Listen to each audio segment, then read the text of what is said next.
Hello everybody, this is CJ Wiley with more adventures off the road today.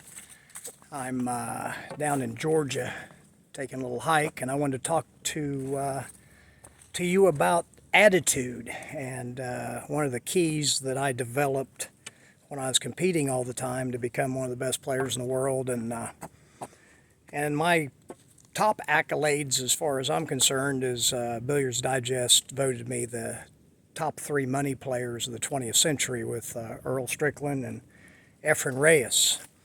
And that was really my forte, is I could go into a zone and play for hours and hours and might not remember a single shot. But the key to it was my attitude. And it's surreal here, so it's good to have a good attitude here. Check this out. Kind of a secluded trail. I just passed some really cool rock formations. Okay, so there's a story that I'd like to tell that really sums up a lot of what I'll be suggesting as far as attitude, because trying to control your feelings and emotions, like negative feelings and negative emotions, I think is next to impossible, and it isn't really wise to go about it that way because you can't do it consistently. And if you're going to be really great at something, whatever it is, you have to be consistent, and you have to develop systems consciously at first, and then they become subconscious. But you have to have a system that's effective, and physically, usually you want to eliminate moving parts. As far as how I teach fundamentals, I teach the highest level of fundamentals that I've learned. And I say highest level because they have the least amount of moving parts. And you start out on the line of the shot and you stay on the line of the shot the whole time. So you're connected to the shot. And I always felt like I was connected to the game to a point where I would go from playing the game to the game playing through me. So this story is about back in the Civil War days. There was a farmer that had a horse that escaped out of his corral. And the neighbors came by and said, "Oh, wow, your horse escaped. That's bad." And the farmer said, "Good, bad, who knows?"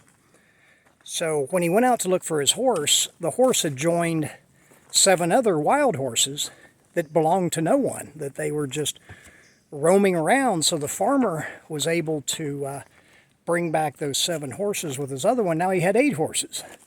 So his neighbors came by and said, "Wow, you got 8 horses now. That's really good." And the farmer is like, "Good, bad, who really knows?" So his son was out trying to break one of the wild horses. He got thrown violently and broke his leg. Well, the neighbors came by and said, "Wow, your son broke his leg. That's bad, you know." Farmer was like, "Good, bad, who knows?" So a few days later, the officers that were recruiting men to fight in the war came by to get his son to sign up to go to a battle and probably risk his life or maybe lose his life. But they couldn't because his son had a broken leg. Good, bad, who knows?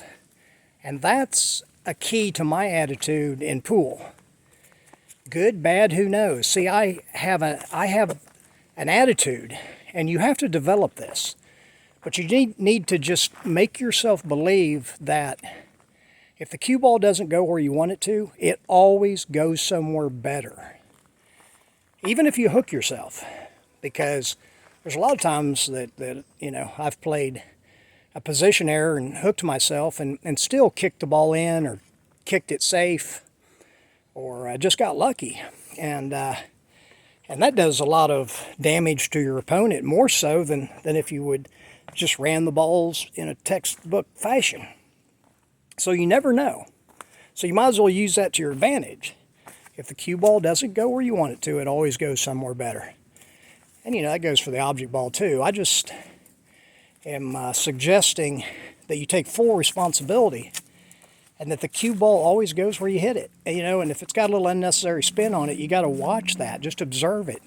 And it will tell you if you mishit the cue ball slightly. If it's got clockwise spin, you mishit it a little bit to the left. If it's got counterclockwise spin, you mishit it a little bit to the right. If you didn't, if you're trying to hit the center or whatever. So the cue ball, we used to say, Whitey never lies. So, staying in that curiosity state, I said, told you guys a technique in one of my other videos about how to get to clear, how to go from, if you're stuck about something, to get to clear. There's always the process of going from stuck to confused to missing something to curious to clear. So if you can stay in that curiosity state, not just when you're playing pool, but I'd recommend always staying in a curiosity state. If somebody says something or you hear something that